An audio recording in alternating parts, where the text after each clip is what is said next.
itu dari kakek asal dari buyut lah dari Tiongkok tuh Bu. Jadi bapak kakek dari lahir di Sabang. Ya bapak lahir di Sabang juga. Masih di zaman Belanda dulu tuh. Tidak Bu.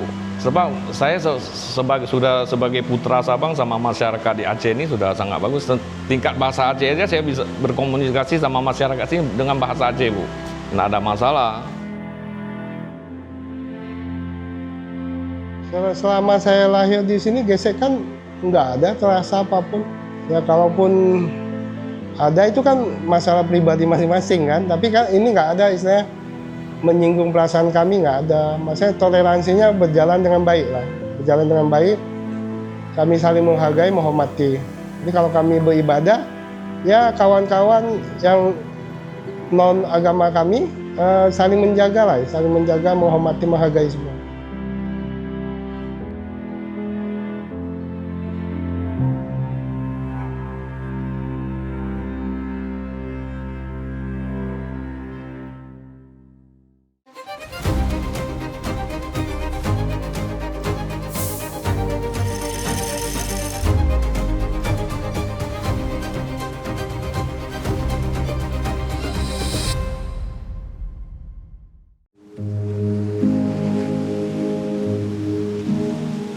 Di ujung barat Indonesia, Sabang, sebuah kota yang menyimpan kisah panjang tentang perjumpaan manusia.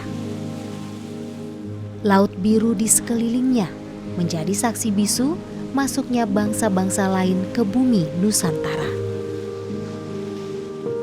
Catatan sejarah menyebut Belanda mendirikan Colen Station, sebuah pelabuhan alam di Teluk Sabang tahun 1881 sebagai pelabuhan stasiun batubara Angkatan Laut Belanda. Hingga tahun 1896, Sabang dibuka sebagai pelabuhan bebas untuk perdagangan dan transit hasil pertanian tanah Delhi. Sabang pun semakin dikenal sebagai lalu lintas perdagangan dan pelayaran dunia. Hingga pada 1899, Pelabuhan Sabang menjadi pelabuhan internasional.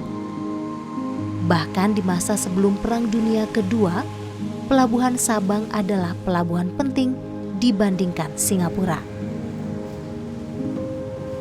Kapal-kapal dagang, pelaut, hingga perantau dari berbagai negara pernah singgah di sini.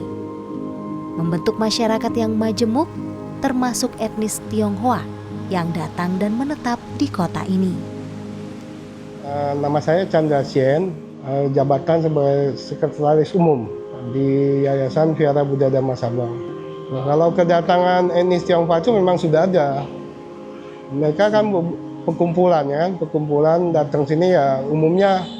Kalau kakek saya aslinya datang sini pribadi ya, pembuat jembatan Sabang nih, Pulau W. Aslinya pembuat jembatan, jadi mereka membuat komunitas, ada yang berdagang, ada yang berkebun gitu. Aslinya pertamanya itu kakek buyut ya. Kalau orang tua ada lahir di Sabang, dan kalau saya pribadi satu ayah lahir di Padang Sidempuan.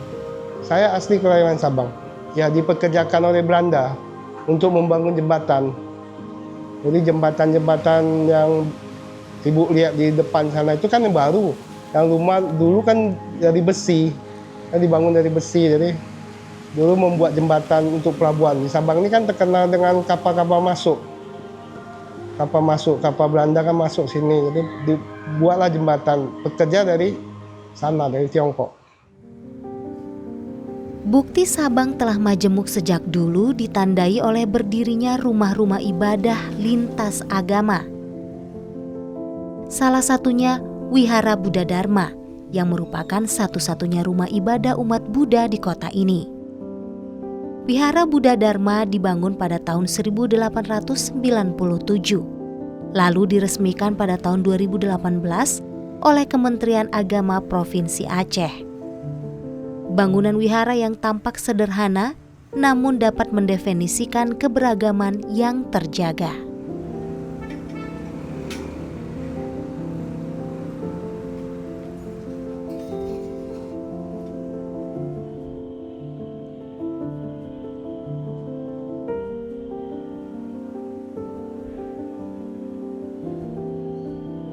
Biara ini sebenarnya dibangun kan tahun 1897. Jadi dia berdiri itu kan leluhur kami yang membangun kan.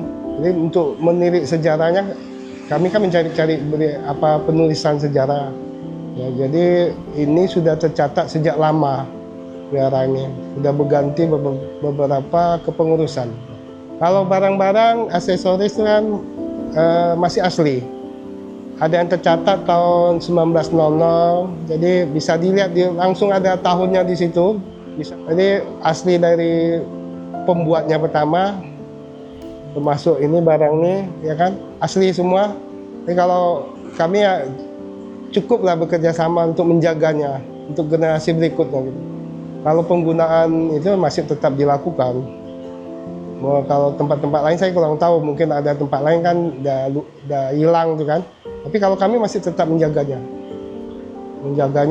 seutuhnya sampai kami wariskan ke anak cucu kita. Nama saya Suyustin, jabatan sebagai Ketua Majelis Budaya Anak Indonesia Kota Sabang, MBI.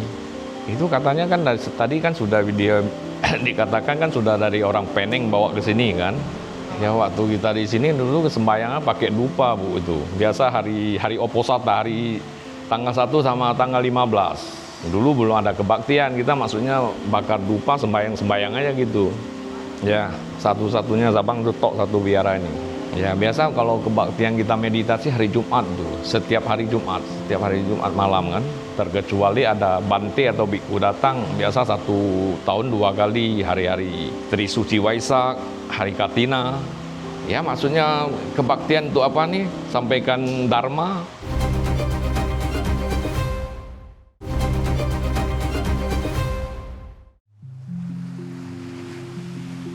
Kota Sabang bukan hanya sebagai titik 0 km Indonesia, namun juga sebagai cerminan kecil tentang hidup berdampingan dengan perbedaan. Masjid, gereja, dan wihara berdiri tegak di kota ini, menjelaskan bahwa masyarakatnya menjaga nilai toleransi. Kota Sabang mengajarkan bahwa keberagaman bukan alasan untuk berjarak, melainkan jembatan untuk saling memahami. Harmoni dalam keberagaman terwujud dalam keseharian masyarakat Sabang. Tampak juga pada interaksi etnis Tionghoa dengan pribumi yang turut memperkaya warna kebudayaan Sabang. Saya kan sering pergi berkunjung ke tempat-tempat yang Muslim, ada yang meninggal segala macam. Jadi keunikan sendiri. Jadi ada yang sunatan, saya lihat ada perbedaannya. Ya pelaksanaannya, cuma kan tujuannya atau nilainya itu kan biasanya mempunyai kemiripan. Ya. Jadi nilai-nilai positifnya kemiripan. Selain Buddha kan ada Islam, Muslim ya, Kristen, Katolik, Kristen Protestan ada. Ya kami saling bekerja sama lah. Ya saling bekerja sama, saling mengisi lah. Maksudnya kalau kegiatan-kegiatan bersifat sosial ya saling bantu-membantu. Nggak ada istilahnya terpecah-pecah, ini bukan kelompok saya kan, nggak. Maksudnya kita saling bekerja sama.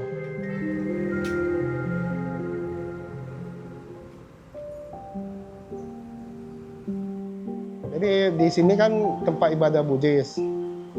Nah, mereka tuh beribadah tuh ada yang model tradisional ya, pasang hiyo aja, ada yang beribadah dengan Theravada, kadang-kadang Mahayana. Jadi kalau misalnya di sini ada yang bersembahyang pakai hiyo, ya kami itu memang peninggalan kami ya, leluhur kami ya. Tapi untuk adaptasi ke Buddhisme kan ada Theravada dan pembacaan doa dengan segi Theravada dan Mahayana. Ya kami tetaplah melatih yang muda-muda ini lah, karena punya perbedaan sedikit lah, nggak banyak perbedaannya. Biasanya kalau yang rutin setiap minggu, biasanya kalau sembahyang biara dia tanggal 1, tanggal 15 kalender Tionghoa. Nah, kami lakukan sembahyang gitu.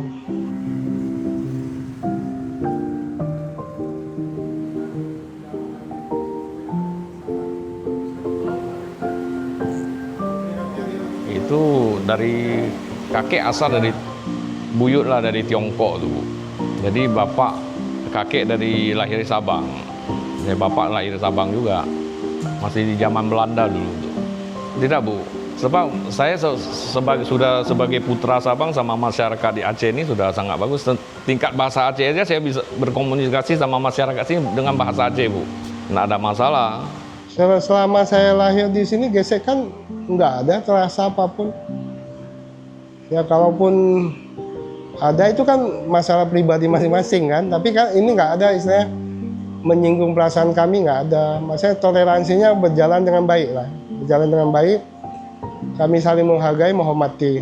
Jadi kalau kami beribadah, ya kawan-kawan yang non agama kami saling menjaga lah, saling menjaga, menghormati, menghargai semua. Belum pernah gesekan di sini terjadi. Kalau mungkin tempat lain kita nggak tahu, tapi kalau di Aceh ini ya, di Aceh di Sabang, ya, toleransinya tinggi. Saya bilang toleransi tinggi karena kan kawan-kawan saya kan banyak penduduk lokal juga, penduduk sini juga ya. Ya, seperti kami buat kegiatan tempat-tempat lain, ya dianggap saudara lah. Kalau istilahnya kalau kami berkunjung ke rumahnya, ya diajak makan, duduk ngobrol, dianggap biasa lah, teman gitu. Kalau gesekan nggak pernah ada. Iya, banyak mengalami perubahan. Kalau dulu istilah akte notaris itu kan jarang dibuat. Sekarang lebih penting akte notaris, ya kan? Terbuat akte notaris, kemudian kepengurusan yayasan juga terarah, ya. Kemudian akte tanah juga terbuat. Kalau dulu kan sulit sekali membuat akte tanah, kan? Kemudian bantuan juga banyak datang. Jadi semua pernah kami rasakan. Misalnya nilai-nilai positif dari kebersamaan kami di masyarakat, di pemerintahan, dan di swasta juga. Wihara Buddha Dharma Sabang menyimpan sejarah yang panjang, mulai dari bangunan hingga benda-benda yang digunakan untuk beribadah adalah saksi perjalanan harmoni keberagaman di pulau ini. Namun, wihara bersejarah ini masih belum mendapat perhatian khusus. Informasi yang masih minim mengenai sejarah dan nilai budaya yang dikandungnya membuat kalangan pemangku kepentingan belum memahami sepenuhnya makna di balik kehadiran wihara ini. Nama budaya ini kami perkenalkan dari Wihara Buddha Dharma Sabang. Ini adalah lonceng. Ini beduknya. Dulu dipakai untuk barongsai, tapi ini sekarang dipakai untuk peringatan hari-hari besar Imlek. Ini kemungkinan dibuat atau didatangkan tahun 1900 untuk memberitahu kalau misalnya peringatan Imlek, ya kan, ini lonceng dibunyiin jam 12 malam. Ya, jam 12 malam dibunyiin. Jadi kalau misalnya ada mau kebaktian secara tradisional boleh dibunyiin juga. Jadi sebagai istilahnya penyemangat lah ya, penyemangat dalam ibadah. Sebenarnya sih bukan dijadikan cagar budaya yang penting Bu ya. Tapi walaupun nggak dijadikan cagar budaya, kami tetap menjaganya sebetulnya ya. Walaupun kita menjadikan cagar budaya kemudian besoknya hilang, ya kita nggak bisa bilang ya. Tapi kami tetap menjaganya. Suatu saat mungkin Pemda pun akan membuat cagar budaya. Suatu saat kemungkinan, tapi kita nggak tahu. Tapi walaupun dibuat ataupun tidak buat cagar budaya, kami tetap menjaganya sampai generasi berikutnya. Nah inilah yang kami tanamkan ke generasi berikutnya. Jangan kamu hancurkan yang sudah kami raih. Maksudnya kami wariskan sama kamu, kamu betul-betul menjaganya dan merawatnya.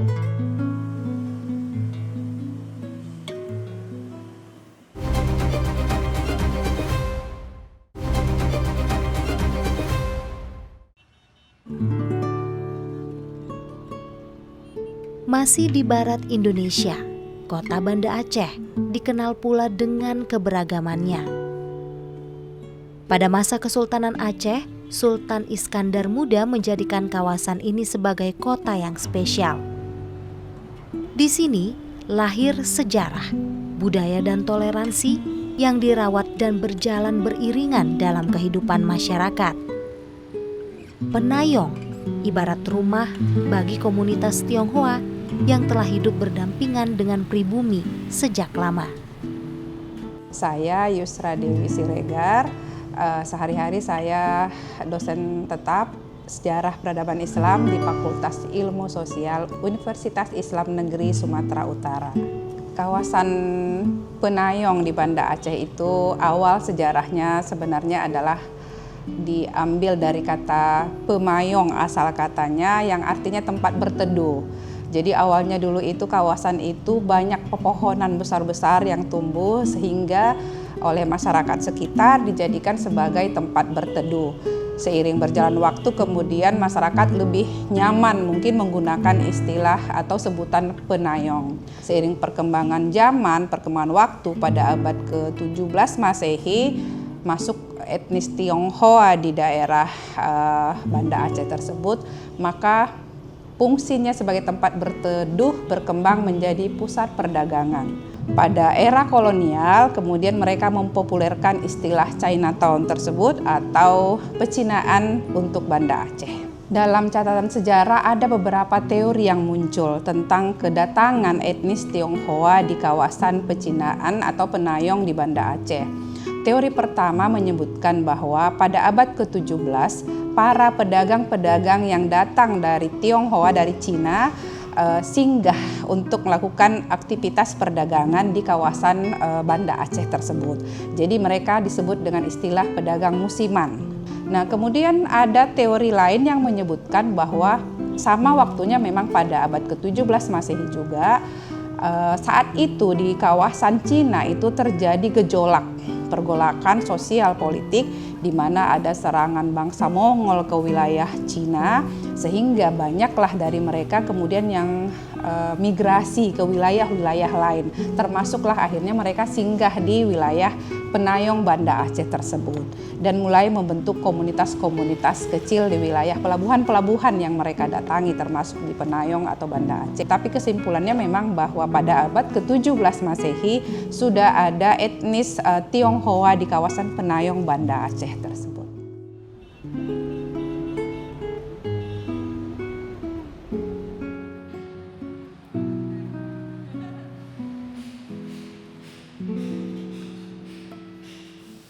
Nama lengkap saya Ko Ki Siong, panggilannya Aki, lebih dikenal dengan nama Aki. Dan saya di sini sebagai ketua dari Yayasan HK Aceh. Sudah ada sejak dulu dan udah lama ya. Mungkin kalau sejarahnya saya sendiri nggak tahu persis lah ya. Saya sendiri kelahiran di Aceh dan orang tua saya, ayah saya dan kakek saya sendiri langsung dari Tiongkok. Jadi mereka memang kelahiran di sana dan mereka ke Indonesia khususnya ke Aceh dan mencari kehidupan yang mungkin ya bagi mereka lebih baik dibanding di sana ya, dengan kondisi mungkin dulu di sana kan agak berat ya kehidupannya. Dan ternyata setelah mereka mendarat di sini mungkin mereka lebih nyaman dan akhirnya ya tinggal di sini dan beranak pinak di Aceh, khususnya Banda Aceh. Kedua belah pihak atau semua pihak itu harus membuka diri kepada semua pihak. Jadi artinya kita jangan berhidup berkelompok. Ya, saya ambil contoh Tionghoa lah ya, kan mungkin orang pastinya berpikiran orang Tionghoa ini kan eksklusif, memisahkan diri dari kelompok lain, tidak mau bergaul. Itu stigma yang sudah lama dan dibangun. Nah, gitu. Akhirnya stigma yang dibangun itu menciptakan hal-hal yang memang seharusnya tidak. Tapi karena ini dibangun terus sehingga kelompok itu terjadi gitu. Nah, mudah-mudahan kondisi saat ini, saya tidak mau mengatakan bahwa saya HK punya jasa besar terhadap hal ini, tapi mudah-mudahan dengan hadirnya HK di Aceh di tahun 2011 itu membuka peluang kita untuk membuka diri kepada seluruh lapisan masyarakat dari berbagai suku, ras, dan agama. Silakan kita berkomunikasi, silakan kita bersilaturahmi. Gitu. Jadi dengan begitu kita bisa membuka ruang komunikasi yang lebih terbuka.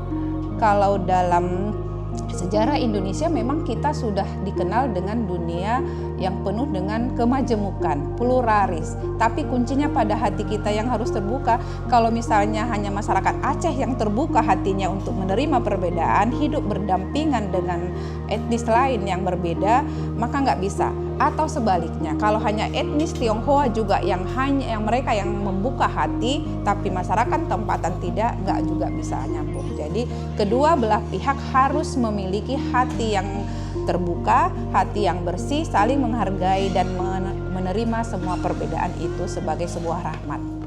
Ya, artinya kondisi kehidupan beragama di Banda Aceh secara prinsipnya oke. Ya, tidak ada benturan-benturan yang berarti seperti mengganggu ibadah, merusak tempat ibadah, itu belum pernah. Mudah-mudahan tidak terjadi hal-hal begitu. Ya, bahkan kalau ibadah-ibadah seperti atau perayaan hari-hari besar agama Buddha atau hari besar masyarakat Tionghoa, partisipasi dari masyarakat Acehnya sendiri luar biasa. Itu membangun stigma, kita harus berusaha membangun stigma yang baik untuk menggambarkan Aceh kepada masyarakat di luar. Aceh itu tidak seperti yang mereka bayangkan. Dan mereka harus, karena yang ngomong itu non-muslim, mereka pasti yakin dong. Kalau yang muslim ngomong mungkin mereka, lu karena muslim ya, suka-suka lu ngomong aja gitu. Tapi kalau kami yang ngomong, mereka pasti percaya. Dan itu kita bangun terus. Dan mudah-mudahan sampai hari ini, masyarakat, di saya ya, masyarakat Hakka, tamu saya dari Indonesia itu tidak ada satupun yang mereka selalu bilang kalau udah pulang top deh Aceh. Orangnya baik, orangnya ramah. Ya, harapan kami semoga kerukunan itu tetap terjaga, ketentraman tetap terjaga, dan yang penting suatu saat kemakmuran bagi umat juga bisa meningkat gitu. Kedepannya mudah-mudahan tamu banyak datang ke Sabang bagi generasi muda supaya bisa terwariskan. Oh begini, generasi tua kami sudah menghasilkan hal-hal baru lah, maksudnya hal yang positif. Jadi generasi muda tersentuh hatinya bahwa dia harus mencontoh. Meningkat ya kehidupan toleransi, keberagaman, inklusi di Aceh itu bertambah baik. Karena memang ada faktor tertentu yang membuat Aceh itu tereliminasi gitu dengan stigma-stigma yang dibuat di luar. Nah, caranya ya kita harus hadapi itu. Dan kita harus melawan, bukan melawan ya, istilah melawan itu dengan tindakan. Jadi kita harus menunjukkan kepada teman saudara-saudara kita di luar, khususnya Indonesia dulu lah kita berbicara. Aceh itu tidak seperti yang dibayangkan mereka.